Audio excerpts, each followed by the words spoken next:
नमस्कार, मेरा नाम पिंटू सिंह यादव है और आप देखना शुरू कर चुके हैं भोजपुरी रिमझिम।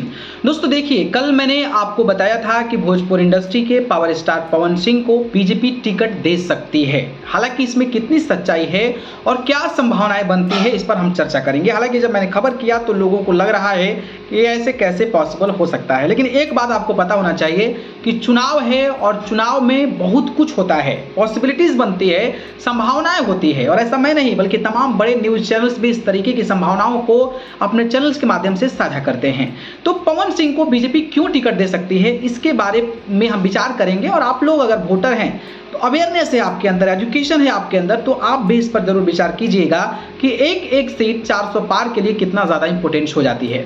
देखिए, काराकट में लड़ाई उपेंद्र कुशवाहा और राजाराम कुशवाहा के बीच थी, ये सब कोई जानता है, बखूबी जानता है। और वहां पर एनडीए यानी कि उपेंद्र कुशवाहा भारी पड़ रहे थे। आपको पता होगा कि कुशवाहा वोटर्स जो है उपेंद्र कुशवाहा के पक्ष में जाते हैं। उपेंद्र कुशवाहा वहां के सांसद हैं, सांसद थे, मंत्री रह चुके हैं। और वहां का जो बीजेपी के कोर वोटर, जैसे कि ब्राह्मण की बात कर लें, राजपूत की बात कर लें, और तो ये जो कोर वोटर्स हैं वो बीजेपी की ओर जाते हैं। लेकिन लड़ाई आमने सामने की थी राजाराम और उपेंद्र कुशवाहा में। लेकिन पवन सिंह जैसे ही गए वहां पर माहौल बदल गया।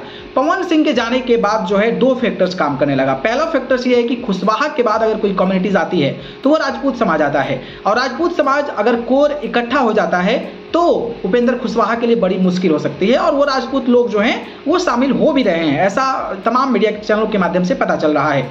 ऊपर से भोजपुरी के पावर स्टार हैं, तो भोजपुरी के पावर स्टार के नाते भी अगर 10-15%, अगर मान लो जब 5% 10% भी वोट पाते हैं तो अपने आप में एक बड़ी बात है। तो दो इंपॉर्टेंट पॉइंट हो गया।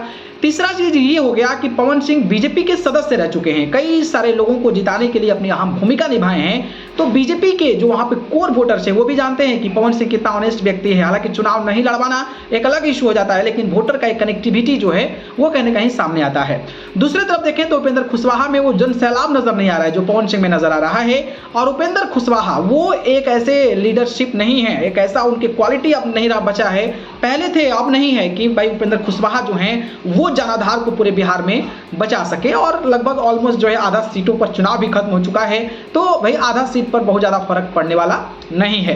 तो ये सारे फैक्टर्स हैं जिसमें हो सकता है कि उपेंद्र कुशवाहा को भी डर है, और वहां पर सबसे ज्यादा अगर किसी को घाटा है तो उपेंद्र कुशवाहा को ही घाटा है, एनडीए को ही घाटा है, बीजेपी को ही घाटा है। क्योंकि पवन सिंह कोई इंडिया अलायंस का वोट नहीं काटने वाले हैं, बल्कि वो एनडीए अलायंस का कटने वाले हैं। तो शायद पवन सिंह के चलते उपेंद्र कुशवाहा और बीजेपी के हाई कमान के बीच कुछ बातें हो, मीटिंग्स हो, और उनको उपेंद्र कुशवाहा को कहीं भी सेट करने की बात किया जाए। हो सकता है राज्यसभा भेज दिया जाए, हो सकता है कोई और पद दे दिया जाए। बीजेपी के पास कई ऑप्शंस हैं, और उपेंद्र कुशवाहा को भी अंदर अंदर डर है कि भाई लड़ाई तो हम कर रहे हैं, लेकिन लड़ाई में बाधा कौन है ये उपेंद्र कुशवाहा भी बखूबी जानते हैं। तो ये सारी चीजें हो सकती है। राजनीति संभावनाओं का खेल है, संभावनाएं व्यक्त की जाती है, तमाम संभावनाएं होती है। तो हो सकता है कि इस तरीके की चीजें हो जाए। बाकी आपको क्या लगता है, क्या सच में बीजेपी इस पर सोच सकती है? एक दिमाग लगा के सोचिएगा इस पे और आप लोग बताइएगा। ठीक है, धन्यवाद।